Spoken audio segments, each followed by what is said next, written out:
नमस्कार, स्वागत है आपका द न्यूज पर और मैं हूं आपके साथ शेरिन। आज विशेष सत्र के दौरान देश के प्रधानमंत्री नरेंद्र मोदी ने महिला आरक्षण को लेकर की है पहल, तो वहीं दूसरी तरफ तमाम राजनीतिक पार्टियां अब उठाने लगी हैं सवाल की शुरुआत, यानी कि अब क्रेडिट लेने को लेकर लगने लगी है होड़। जहां एक तरफ केंद्र सरकार ने इस विशेष सत्र के दौरान पहले से ही ये चर्चा हो रही थी कि इस बार केंद्र सरकार महिला आरक्षण पर चर्चा कर सकती है, महिला आरक्षण का बिल जो है वो विशेष सत्र के दौरान पेश किया जा सकता है। और अब जिस तरीके से खबरें सामने आ रही हैं कि एक तरफ सोनिया गांधी से लेकर जया बच्चन और तमाम बड़े राजनेता और सांसद जो हैं वो ये कह रहे हैं कि हम तो पहले से ही समर्थन में थे, क्योंकि कहीं ना कहीं 2024 के लोकसभा चुनावों को लेकर विपक्षी पार्टियों को भी सताने लगा है ये डर कि अगर केंद्र सरकार के द्वारा ये बिल लाया जाता है और पास हो जाता है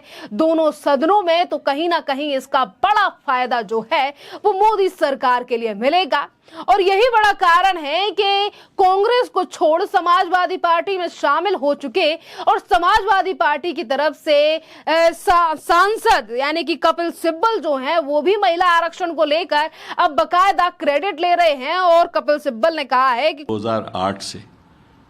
ये कांग्रेस पार्टी का एक बहुत भारी मुद्दा देश के सामने था और रहा है 2008 के बाद। और इनको क्या तकलीफ थी उस समय 2008 में जब हम विमेन रिजर्वेशन बिल लाए, तो इनको सपोर्ट करना चाहिए था, हमारे पास बहुमत थी, अगर ये सपोर्ट करते तो बहुमत होती,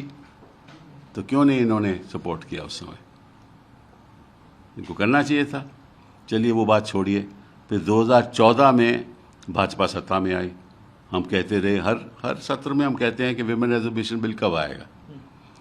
तो 10 साल तो भूल गए। अब 10 साल तो होने वाले हैं, 2024 में मई में 10 साल हो जाएंगे, तो लगभग 10 साल तो भूल गए। तो इनको मालूम है अब 2024 में इलेक्शन आने वाला है, तो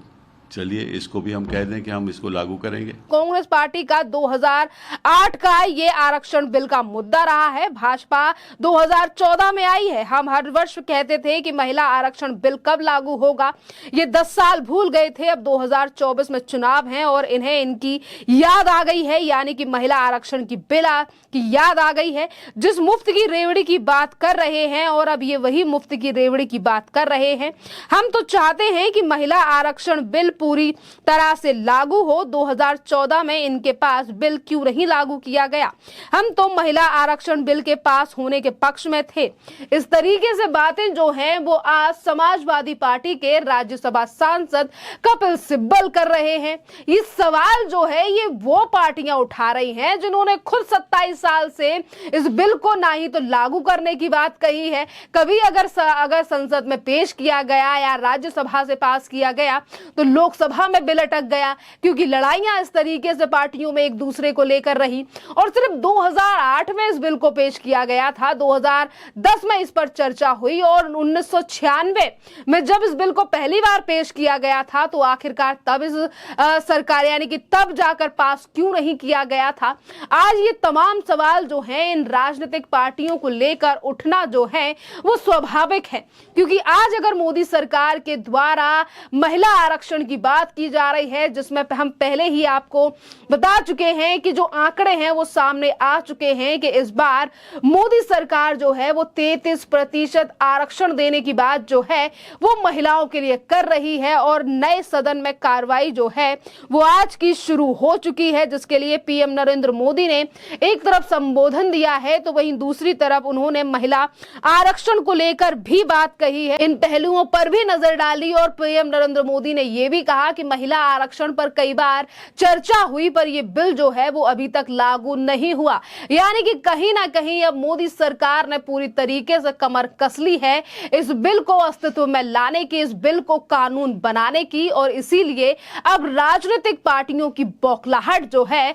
वो इस कदर सामने आ रही है, क्रेडिट लेने की होड़ मची हुई है, क्योंकि जो इंडिया अलायंस है इसमें से ज्यादातर राजनीतिक पार्टियां आज ये कह रही हैं कि हमने तो कभी इस बिल का विरोध ही नहीं किया था। जिन पार्टियों के विरोध की वजह से ये बिल कभी कानून नहीं बन पाया, कभी विधानसभा से लोकसभा में पास नहीं हो पाया, 1996 से लेकर अब यानी कि 2023 आ चुका है, 27 साल से ये बिल लटका हुआ है, जिस पर किसी राजनीतिक पार्टी ने ध्यान नहीं दिया, जो महिलाओं को आगे नहीं लाना चाहते थे। और आज अगर केंद्र सरकार यानी कि केंद्र की मोदी सरकार की तरफ से इस पे विचार किया गया है और देश के प्रधानमंत्री नरेंद्र मोदी ने पहले ही कहा था कि इस बार जो ये विशेष सत्र रहने वाला है, विपक्षी पार्टियां रोना धोना बाद में करें, ज्यादा से ज्यादा समय जो है वो इस सत्र में दिया जाए। क्या इसके पीछे का कारण यही था कि मोदी सरकार जो है वो कई बड़े बिल जो है वो इस बार टेबल करने वाली है,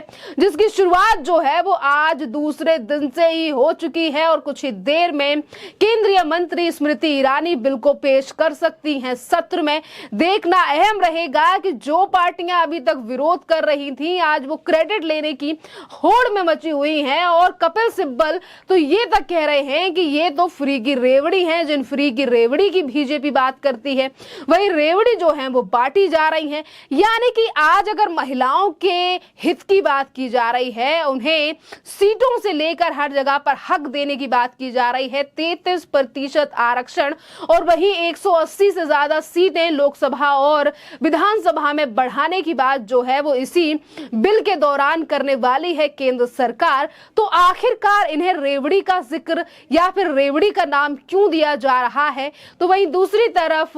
बसपा सुप्रीमो मायावती का भी बयान सामने आया है और उन्होंने कहा है कि वो पहले से ही महिला आरक्षण के इस बिल के समर्थन में थी। बस वो चाहती हैं कि इस बिल में जो है वो एसटी एसटी जो निचले वर्ग हैं उनकी महिलाओं को भी शामिल किया जाए। और यही बात जो है वो समाजवादी पार्टी की राज्यसभा सांसद जया बच्चन की तरफ से की गई है। यानी कि तमाम पहलुओं को लेकर ये मुद्दा पहले से अभी तक जो है वो चलता आ रहा है। किसी सरकार ने इस पर मोहर नहीं लगाई और अब ऐसा लग रहा है कि मोदी सरकार जो है वो महिलाओं के हित के लिए इस बिल पर जल्द ही मोहर लगाएगी। क्योंकि अगर हम बात करें दोनों सदनों की, बीजेपी कई बड़े ऐसे बिल लेकर आई है जो कि सदियों से पेंडिंग थे या फिर हम कहें कि सालों से पेंडिंग थे, जिनका सिर्फ इस्तेमाल राजनीति के चलते किया गया। पर अब अगर हम बात करें तो लोकसभा से लेकर विधानसभा में भारतीय जनता पार्टी के पास बहुमत है, मेजॉरिटी है और इसीलिए उनके द्वारा यानी कि बीजेपी जो है वो कोई भी बड़े बिल आसानी से पास कर सकती है लोकसभा और विधानसभा से। और जो पार्टियां आज ये कह रही हैं कि हम इसके समर्थन में थे, तो वो इस बिल को अब जाके समर्थन देंगे या फिर इसके बीच में भी कुछ अड़चनें डाली जाएंगी। क्योंकि अगर मोदी सरकार इस बिल को लेकर आती है, क्योंकि महिलाओं के लिए पहले भी काम किए गए हैं, पर आज अगर ये बिल पास हो जाता है, महिलाओं के लिए 33% आरक्षण मोदी सरकार देती है, तो इसका कहीं ना कहीं एक बड़ा इफेक्ट जो है वो 2024 के चुनाव में भी देखा जाएगा। क्योंकि आज हमारे देश में जो महिला वोटर्स की आबादी है वो लगभग 48% है। यानी कि 48% की इस आबादी जो कि महिलाओं की आबादी है, वोटर्स महिला वोटर्स की आबादी है, और अगर उनके हित में कोई सरकार इस तरीके से फैसला लेती है या आरक्षण दिया जाता है, तो इसका लाभ जो है वो उसी सरकार को आने वाले चुनावों में मिलेगा। और इसीलिए कहीं ना कहीं विपक्षी पार्टियों को एक तरफ ये कह रही हैं कि हम तो पहले से ही समर्थन में, तो वहीं दूसरी तरफ 2024 के चुनावों के परिणाम को लेकर जो है वो भी अभी से पार्टियों को बौखलाहट जो है वो दिखाई देने लगी है। और इसीलिए कभी रेवड़ी कहा जा रहा है तो कभी ये कहा जा रहा है कि हम तो शुरू से चाहते थे कि ये बिल आए, पर बीजेपी जो है वो 10 सालों में नहीं लाई। जो बिल 27 साल से अटका पड़ा है उस पर अगर पहल की जा रही है, चर्चा की जा रही है, तो उस पर भी सवाल उठाने वाली पार्टियों का आखिरकार क्या माइंड में चल रहा है, क्या दिमाग में है और किस तरीके से 2024 के चुनावों को लेकर आज हताश हो रही है वो इंडिया यानी कि इंडिया गठबंधन, आज ये उनके चेहरों पर भी दिखाई दे रहा है, जो आज जनता सोशल मीडिया के माध्यम से भी निशाना विपक्ष पर साधती हुई नजर आ रही है। खैर, इस पूरे मामले पर आपकी जो भी राय हो आप हमें कमेंट कर जरूर बताइए। धन्यवाद।